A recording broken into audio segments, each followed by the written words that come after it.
Guys, this is Mateo's 2020 Politics here. This is my second mini video today. When I do a mini video, I always do two, so it's kind of the equivalent to one main one.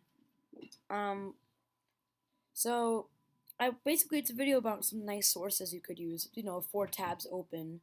Thanks for the support on my other channel, by the way. The little brother. Um, yeah, you get to see how there's only about half of the field is polling at above 1% for the Democrats. It looks like Real Clear Politics, or RCP for short, um, counts 20 major candidates. I personally count 22, and Wikipedia counts 25 major candidates. So yeah, it's because I also count Swalwell. Yeah, I also count Swalwell and Gravel. Um, yeah. So hmm. You get to see how, Biden is really up there, 334, although he has gone pretty far down. Sanders is 16. Warren is about 10. Harris is 7.4. Buttigieg is 6. O'Rourke, blah blah. And then you could see number 9 is Julian Castro. We haven't really heard of him in a while. He's doing all right at 1.2. Andrew Yang is exactly at 1, and everybody else is basically um, sharing that other 1%. So moving on to the next poll, it's basically the same exact thing except according to a different website called Morning Consult. I'll give you the links to all these. Basically same thing, but I like this one better personally because although they do it only once a week, which does kind of suck, it's worth it because you can actually do this. Take some out maybe. So only include a few. So you can see that there are far less candidates. Only including a few of them.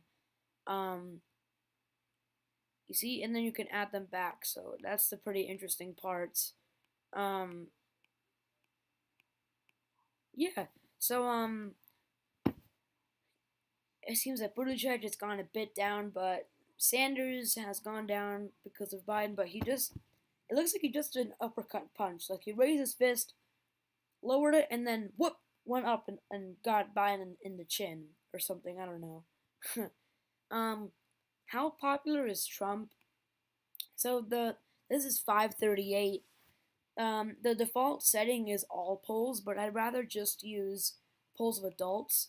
And here's why: because polls of likely or registered voters. Just registered voters by themselves are not an actual accurate description of his standing across the whole U.S.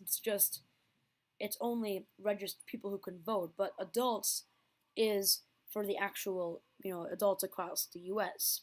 because they're not going to ask a ton of kids this. So this is the one that's pretty accurate. And all polls, which is a default, I'm not too crazy about because they do add these together, and when you add one accurate and one inaccurate poll together, it just makes it okay. So I suggest they use polls of adults because it's the most accurate run that shows the U.S.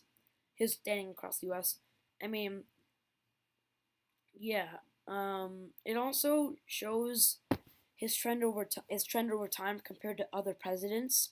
So you can see compared to Obama, of course, Obama's black. Oh, that's ironic. And Trump is green.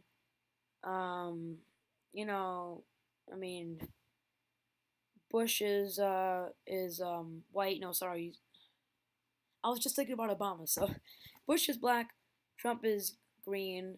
Um, so you get to kind of see it over time. You know what I mean? Um, so and then the last one is probably it's the same source as this one, Morning Consult. I'll give you the links to all these, but it basically shows the standing across uh America, America. But you can also see over time. See, he was much more liked, but you know what happened, guys? After he joined in, just went all the way down. So you can see in how all these swing states he's not doing well, except for Georgia. He's actually been trending upwards there as well as Texas, but he's been going down in the rest. So yeah, guys, when I predict Trump losing, it's actually for a reason. I'm not just being inaccurate. Um, that's weird. Is approval rating and Colorado is lower than New Mexico's. All right. Um. So I mean, yeah, 4 nice polls. Thanks for watching this video. I'll give you the links to all these, and bye.